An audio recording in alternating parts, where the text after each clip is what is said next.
Hey everybody, welcome back to the channel. I'm here on location on my back deck. And this is gonna be a little different today. What I wanna do is something called sips and tips.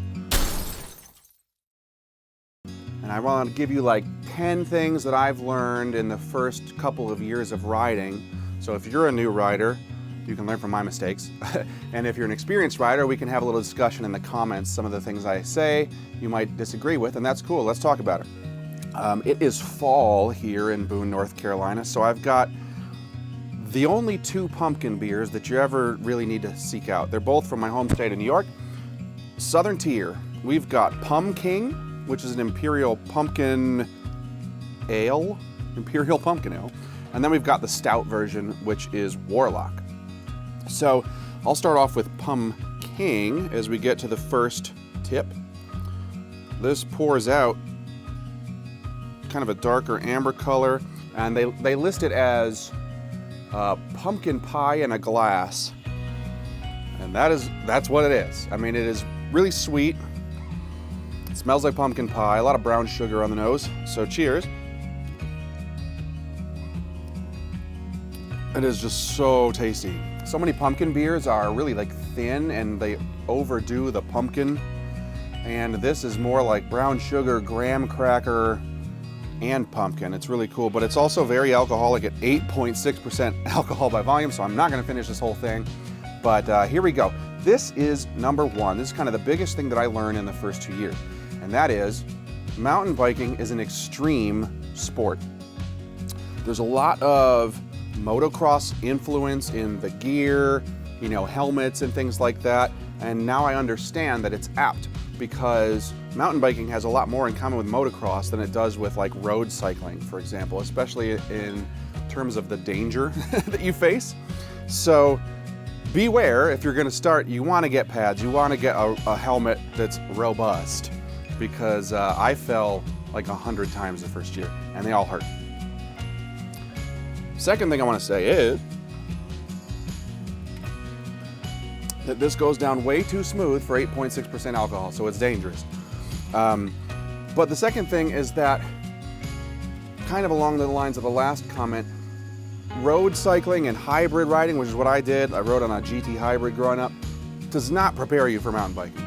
There's so many roots and rocks and steep downhills. You really want to have your seat post out of the way when you're going downhill, or else you're going to be flying over the bars like I did over and over. So if you are new to mountain biking and you've biked a lot before, be prepared for a learning curve anyways. It doesn't really prepare you for it as much as I thought it would. All right, number three has to do with who you see on the mountain. And going along with the last comment, most of the mountain bikers that you're gonna find on the trail center are pretty new or pretty inexperienced. They're not like hardcore mountain bikers.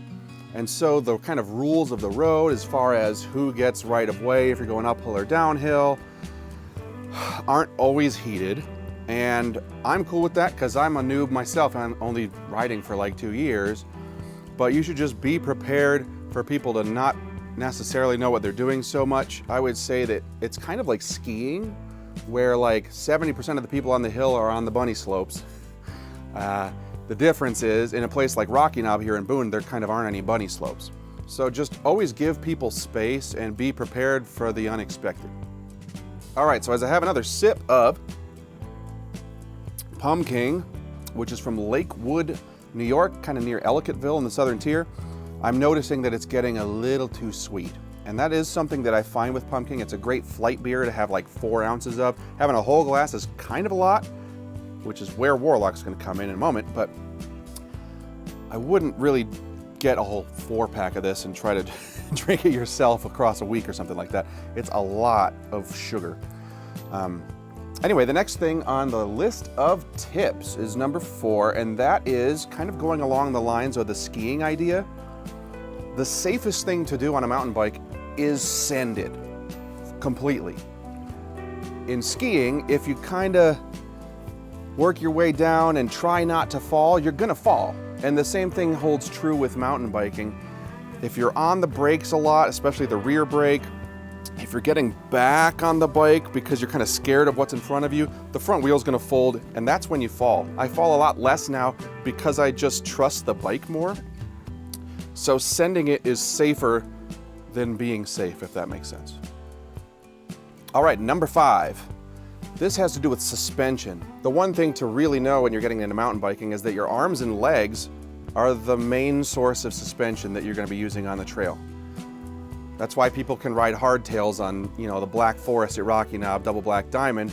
It's because if you're really moving with the bike, you're doubling, tripling the amount of suspension that the bike comes with anyway. So don't ride stiff. I did this for over a year, and again, most of my falls were in that time. So be loosey-goosey on the bike, and that'll keep you safe. Okay, I'm gonna set Pumpkin aside and move on to Warlock. Warlock is also 8.6% alcohol by volume, but this is an Imperial Pumpkin Stout. This is like the stout version of Pumpkin, and as you see as I pour it into the glass, it is beautiful and dark. Not quite black, but pretty close to it. And this is a fuller bodied stout with the roasted malts, chocolate malt. And the pumpkin and sugar smell is subdued a bit, which I actually like because pumpkin's a bit much.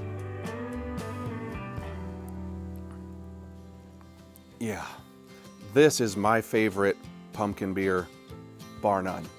And it's because it's got that beautiful taste of pumpkin, but it's kind of, within the context of a thick stout, it makes it less top heavy, so to speak, less sugary and more of a full beer. So this is great, and I would seek that out. Okay, so number 6 on the list also has to do with cornering.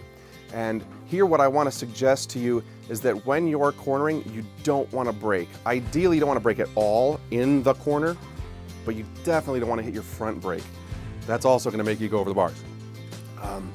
So it's really one of the most important and hardest to learn skills in mountain biking, I think, which is that when the corner, the berm, flat corner comes up, you want to do all your braking before you get into it, and then ride the corner out. But if you get all the way into a corner and you start braking, first of all, you're going to sap all your speed. Second of all, if you hit that front brake, you might be going over the bars.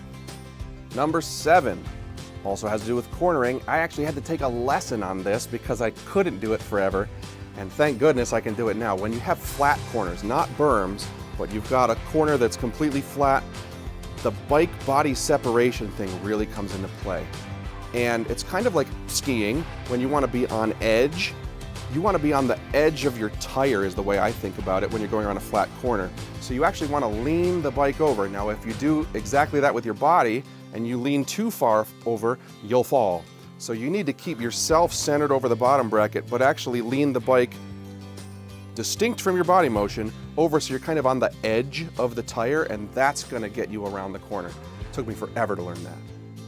Anyway, the next thing on my list is that, kind of going along with not getting too far back on the bike, is when you're cornering, whether it's a berm, a flat corner, any of that, you want to make sure to kind of bias yourself forward more than you would normally do.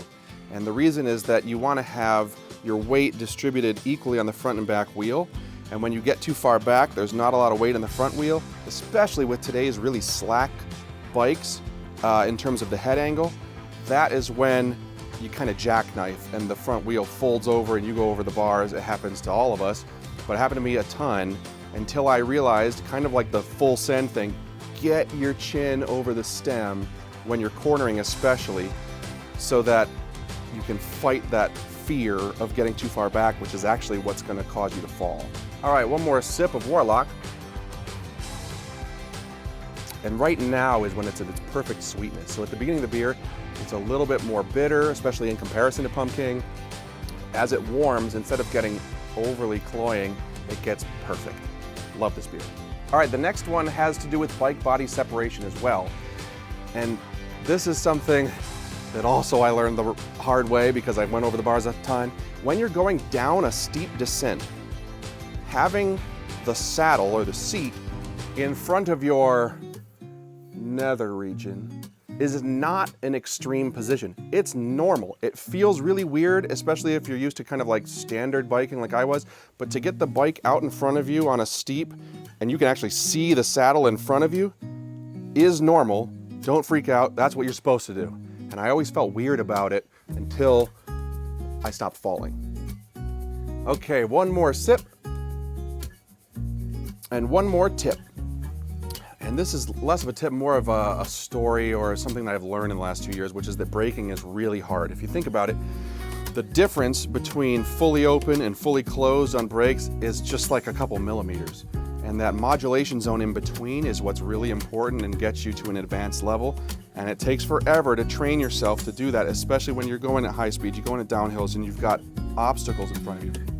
So practicing braking in the parking lot, I promise you, it looks weird, so worth it. Just to give yourself more reps will accelerate the time to when you're successful on the trail. So braking, don't overlook it, because I did, and I got hurt a lot. But that's it for sips and tips. I'm having a great time. Hopefully you had a good time. Put in the comments below if you disagree with anything or agree with something. We can start a dialogue there. Please do consider subscribing. We're getting toward 500 subscribers now, which is fantastic. We can do the polls and all the community tab stuff, which I've talked about in the past couple of videos. So like and subscribe, and I'll see you next time here on Sips and Tips on Descent at Best. Cheers.